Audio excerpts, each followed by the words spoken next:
co-closer type of thing. And then if he continues to struggle and Jepsen flourishes, they will have no choice but to give Jepsen the full-time closer role. And then I would think at that point they would look to trade Perkins, not keep him in the bullpen for other services. But, that's a little bit of a hot talker as well. What else we got? We got Sano learning how to play right field, taking tons and tons of reps. Looks like that's where he's going to be. And while nobody needs him to be great out there, as long as he provides what he's been providing at the plate,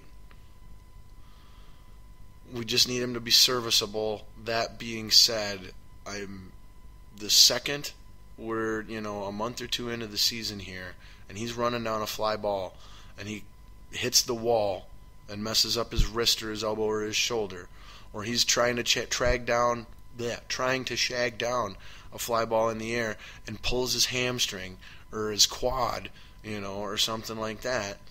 Second that happens, I'm going to be right up there with the rest of you Twins fans yelling at Paul Molitor and the Polads and whoever thought this was a good decision and pushed this on the Twins. Plouffe is the one who should be out and right. Sano needs to be staying at third. Sano is your cornerstone. You don't relocate a cornerstone. It's like by very definition of the term, it's just something that doesn't make any sense. So I've been against it the whole time. I'm not saying it can't or won't work out, but I think it's an unnecessary risk to take, and I don't like it. And the second it goes wrong and blows up in Twins' faces, I'm going to be standing up yelling, "I told you, idiots!" So just be prepared for that. And then let's see what else. On offense, also Byung-Ho Park continues to hit dingers and look like he might be a legitimate threat to hit between 25 and 35 home runs here in his first season of Major League Baseball as a DH for the Twins. If he could bring that kind of power, that would be absolutely huge to have two bats that could hit 30-plus home runs in this lineup with Sano and Park. It would really open up a lot of possibilities for this lineup and this team. That being said, those are really the only juicy Twins topic talkers that I feel about discussing at this moment. So that's it for baseball news. Boom, I told you, super quickie style.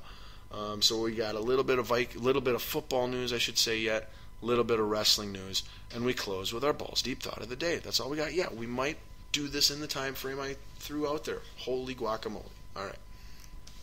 All right, so a little bit of quick football talk here. We'll start with my and possibly your Minnesota Vikings. We'll get you fully caught up to speed on all of their off-season re-signings, new signings, and departures that we know of thus far. Best news of all, Josh Robinson is no longer a Minnesota Viking. Someone else took him off our hands. Hip-hop, hooray. And another player that we lost who's been an A topic here yesterday and today in Minnesota is Mike Wallace, who signed with the Baltimore Ravens. And the reason everyone's talking about it is because he made the comment that he needs a good quarterback, thus implying that Teddy Bridgewater is not a good quarterback, giving him a little poke on his way out. And so that's got a whole lot of people in Minnesota here fired up. I had a really good conversation with a really good friend of mine about this exact topic earlier today. And I'm on both sides of the fence on this one. I completely understand both sides. I feel it was a very unnecessary jab, very classless, and no good can come from it.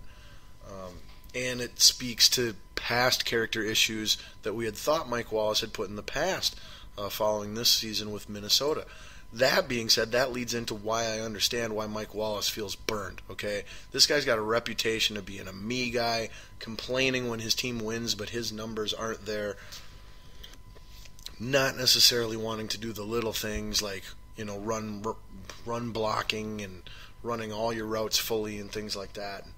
And Mike Wallace, for the first time in his career, at least visibly to most of us this past season, put all that to the side, bought into the system, said, cool, all right, I'll be the team player, we'll focus on winning games, I won't worry about my numbers, I'll do everything you ask, and I'll have a good attitude, and then I will be rewarded for it. It got to that point, and the Vikings did not fulfill what he thought their end of the bargain was in those regards. So I completely understand where he is personally burnt. His feelings, his ego, his pride, his expectations were all a little pooped on. And so I get that. But you still don't need to say that at your press conference. You can speak about how excited you are about playing with your new quarterback, Joe Flacco, because he's a proven veteran who has a Super Bowl ring and can throw a good deep ball, all things no one can argue with in comparison to Teddy, and all things that aren't offensive and are just, observations and you being positive and honest. So that's the only thing there. I wanted to see Mike Wallace come back for around $5 to $6 million a year. That is not going to happen. I don't think we're going to be that bad off without it, though, and it definitely opens up the possibility, much more so now than ever, of taking a wide receiver with our 23rd overall pick, or whatever our first-round pick ends up being, if we trade up or trade down in this upcoming draft. Now, the Vikings have also done a lot of re-signing and restructuring of contracts with current players returning to this roster, the newest one being Terrence Newman, signing a 1-year deal to stay here and provide depth to our secondary, both as a cornerback and as an emergency safety. But do not look for him to have as nowhere near as big of a role on the team as he did last year. That's not what they're looking for from him whatsoever. This should be his final retirement season. Also, despite his dad's pessimism that he tweeted about, stating his son had played his last games wearing purple and gold. That is in fact not true, and our new Jim Kleinsasser version 2.0, new and improved Rhett Ellison, second-string tight end and also flex fullback, has re-signed with the Minnesota Vikings as well. That is a wonderful specialty piece that the Vikings utilize a lot of. He offers a lot of flexibility on the offense. Super duper happy to have Rhett back. I still would not be surprised, though, if the Vikings do look to bring in one more tight end via free agency or the draft at some point to compete with Kyle Rudolph and last year's rookie tight end, Michael Pruitt. In my opinion, Michael Pruitt is on his way up to becoming the number 1 tight end. Rhett Ellison will stay at the number 2 tight end, and Kyle Rudolph's days are very numbered here in Minnesota. Now, some other re-signings that the Vikings have had this offseason we've talked about on the show. We re-signed Andrew Sendejo, safety. We restructured Phil Lodeholt. We re-signed offensive lineman Mike Harris, which I was very happy about, to be quite honest with you. Those are the ones that immediately jump to mind. And some of the new players we've got, we signed safety Michael Griffin to a contract, which I like. Sendejo and Griffin, it allows us flexibility at the position with Harrison Smith. Sendejo will be your 4-3 starting strong safety, and Harrison Smith will be your free safety in the base 4-3. But then in nickel and dime passing packages, you will see Michael Griffin most likely come in and play free safety and have Harrison Smith then as your strong safety. The final piece then would be to draft. What I'm hoping is in the first round we draft safety Von Bell from Ohio State, and he is a hybrid like Harrison Smith is what I'm hoping. And to have another hybrid paired with Harrison would just be, it could be groundbreaking and revolutionary to the game of football to have 2 hybrid safeties that can play strong and free on any play from anywhere on the field. How do you defend against that? How do you game plan against that? You don't. You can't identify who's who. If you can't identify who's who, when you're the quarterback making your pre-snap reads, you're going to make a lot of mistakes. You're going to get a lot of turnovers. You're going to have a lot of bad plays that don't work. And I'm just, man, make it happen, Vikings. Holy cow. But I love the way that we can start off the season with veterans, who know their craft, and flexing Harrison Smith while we bring in and develop the perfect complement to Harrison Smith. That's what we're hoping for. But and then the other biggest new name, of course, literally and metaphorically, would be offensive lineman going to be our starting left guard immediately, Alex Boone. We're not booing, we're booning. That's what they do. That's what PA's doing on K-Fan here the last couple weeks. but I couldn't be happier about that signing.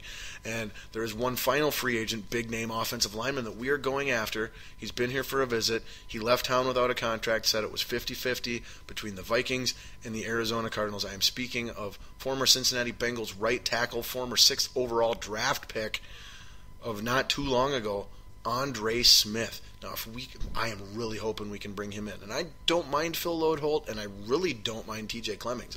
I like TJ Clemmings.